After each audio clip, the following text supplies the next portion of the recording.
El ser humano siempre ha buscado respuestas en lo invisible. Pero ¿qué pasa cuando la fe se deforma hasta volverse letal? Bienvenidos a Esoterismo Criminal, un viaje a las sombras de la mente, donde los altares exigen sangre, los manuales satánicos dictan sentencia y los delirios místicos se convierten en la excusa perfecta para matar. Yo soy Rama y si te interesa conocer 3 crímenes reales, quédate conmigo. Cronología del caso Vázquez, delirio místico en Saavedra, año 2000. En 1993 fallece Aurora Gamarra, la madre de las hermanas Vázquez.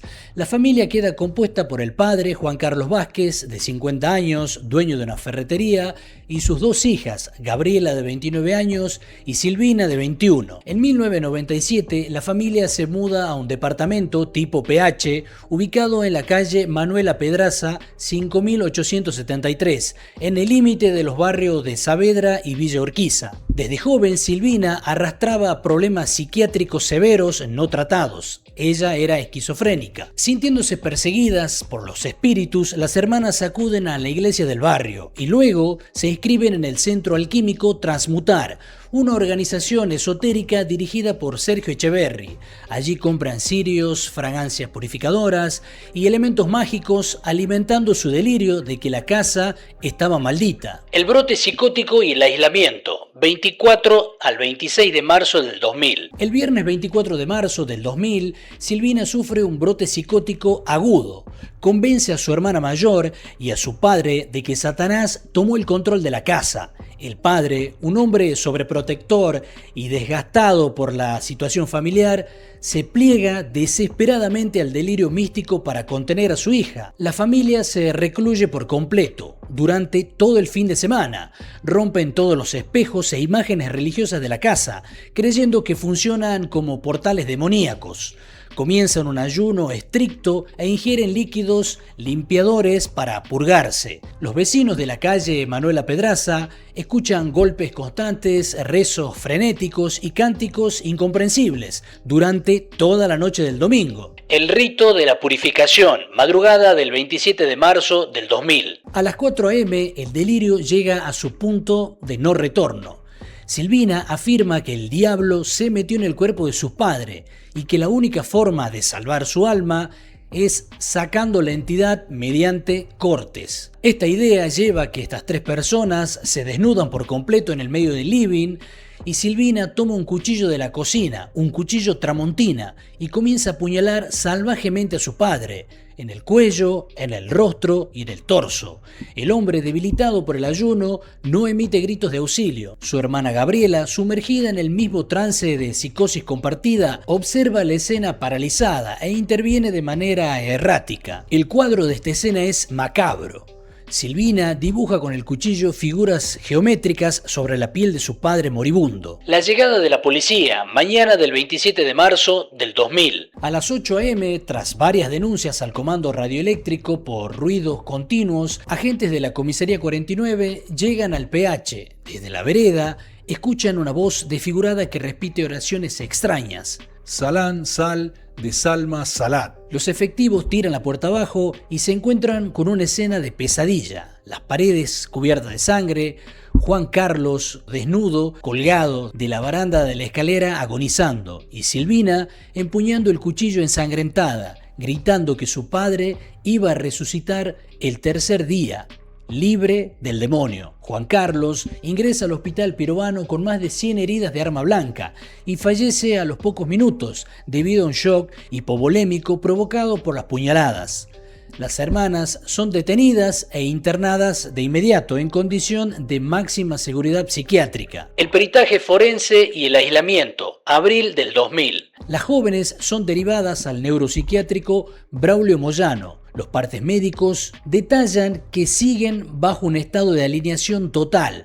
Silvina impostaba una voz gruesa masculina afirmando «Soy el purificador», mientras que Gabriela sufría alucinaciones constantes donde veía al demonio. Entonces empieza la vía judicial contra la secta. El fiscal de la causa solicita investigar y procesar a Sergio Echeverri, director de Transmutar, bajo la hipótesis de que el centro esotérico actuó como un facilitador psicológico que empujó a estas personas mentalmente inestables hacia la tragedia. El dictamen judicial, inimputabilidad, año 2001. El Cuerpo Médico Forense de la Justicia Nacional eleva los informes psiquiátricos definitivos al juez de instrucción.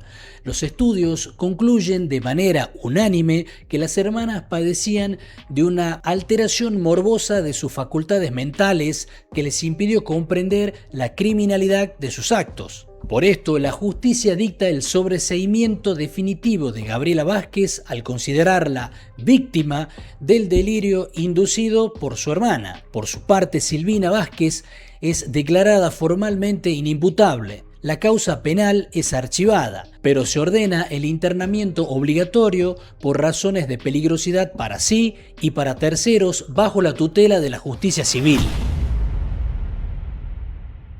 Cronología del crimen ritual de Ramoncito, Corrientes, año 2006. Ramón Ignacio González, de 12 años, vivía en una situación de extrema pobreza en Mercedes y solía ganarse unas monedas vendiendo estampitas o haciendo mandados en la terminal local de micros. La desaparición, el 6 de octubre del 2006. Ramoncito sale hacia la escuela, pero nunca llegó. Una cédula sectaria regional de tinte esotérico satánica lo intercepta y lo secuestra con el objetivo de utilizarlo como la pieza central de una ofrenda de sangre. El Calvario y el Sacrificio, noche del 6 al 7 de octubre del 2006. El niño es trasladado a una vivienda donde un grupo de personas inicia un rito oscuro de adoración sincrética, mezclando ritos satánicos con deidades oscuras orientadas a obtener poder económico y protección. Una vez realizadas las pericias forenses, la autopsia determinó que Ramoncito sufrió torturas extremas, fue abusado, quemado, cortado y empalado. Esto todavía cuando aún estaba con vida. Los miembros de la secta lo decapitaron para drenar su sangre. El ensañamiento incluyó la remoción de vergas y la parcial de su cabeza. El hallazgo macabro, 8 de octubre del 2006. 2 días después de su desaparición, el cuerpo descuartizado y decapitado de Ramoncito es hallado en un terreno baldío de la ciudad. La brutalidad del hallazgo conmociona por completo a la provincia de Corrientes y moviliza a las fuerzas federales ante la sospecha de ritos sectarios arraigados en la zona. La testigo clave y los manuales ocultistas, 2007 a 2010. La declaración de Ramonita, una adolescente de 14 años que había sido secuestrada por el mismo grupo y obligada a presenciar el horror bajo amenaza de muerte, logra testificar en cámara Gesell. Su relato rompe el pacto de silencio de la organización e identifica uno por uno a los ejecutores. Una vez que se realizan los allanamientos en los domicilios de los acusados, se secuestran altares, velas negras y un libro de magia negra donde los líderes de la banda calcaban paso por paso las instrucciones para realizar sacrificios humanos. El primer juicio, condena en masa, marzo del 2011. El veredicto fue histórico. El Tribunal Oral Penal de Mercedes dicta una sentencia sin precedentes en el país. Basándose en las pruebas antropológicas y testimonios, se condena a prisión perpetua a 9 miembros de la secta de forma simultánea. Uno de los coautores claves del rito, Daniel Chanchín Alegre, logra mantenerse prófugo de la justicia desde el 2007 hasta el 2011. Es descubierto insólitamente en la provincia de Córdoba, donde vivía bajo una identidad falsa trabajando como inspector de tránsito. En diciembre del 2012, Alegre es sentado en el banquillo en un segundo juicio oral. Recibe de manera unánime la 10ª condena a prisión perpetua ligada directamente al sacrificio de Ramoncito. Cronología del crimen ritual de Amenábar, 27 de septiembre del 2020. Juan Marcos Tito Correa, de 39 años, un hombre en situación de alta vulnerabilidad y con problemas de adicciones, es visto con vida por última vez en el pequeño pueblo de Amenábar. Según se demostró en el juicio, un vecino apodado Carlos Emanuel Perro Lucero, de 37 años, intercepta a Correa mediante engaños. Lo conduce hacia la zona de Monte Espeso en las afueras de la localidad, cerca del predio El Nuevo Basural. En la oscuridad del monte, Lucero ataca a Correa de manera sorpresiva, con alevosía, lo golpea brutalmente y utiliza un cuchillo para infligirle múltiples heridas punzantes mientras la víctima intentaba defenderse desesperadamente. El ritual en el monte, madrugada del 28 de septiembre del 2020. Aprovechando la agonía de Correa, Lucero lleva a cabo un brutal rito pagano. La autopsia determinó ensañamiento, porque la víctima aún respiraba cuando el asesino le extrajo el corazón, las vísceras y finalmente lo decapita. Lucero traslada el cuerpo mutilado hacia un sector del monte donde había montado un altar precario en adoración a San la Muerte. Entierra las distintas partes del cuerpo de Correa en fosas linderas al altar, como pago de una deuda espiritual con la entidad pagana. La búsqueda y el hallazgo macabro, octubre de 2020. Al principio del 2020, la familia de Tito Correa radica la denuncia por averiguación de paradero, tras notar su ausencia prolongada. La policía local inicia rastrillajes en un pueblo conmocionado. El 13 de octubre del 2020, durante una inspección en la zona rural del Basural, los investigadores de la Unidad Regional Octava divisan tierra removida y un nauseabundo olor. Al excavar encuentran el cadáver decapitado y mutilado de Correa, enterrado bajo el altar esotérico. El arresto se hace inmediato porque las sospechas apuntan directamente a Carlos Perro Lucero, debido a testimonios de vecinos que lo vieron con la víctima y a sus perturbadores posteos en Facebook, donde acumulaba imágenes del santo, cráneos y mensajes muy extraños. Entonces Lucero es detenido esa misma jornada. Las pruebas claves y los bocones de la celda, año 2020 al 2022. Durante la instrucción del caso, la Fiscalía intercepta y analiza las comunicaciones del imputado.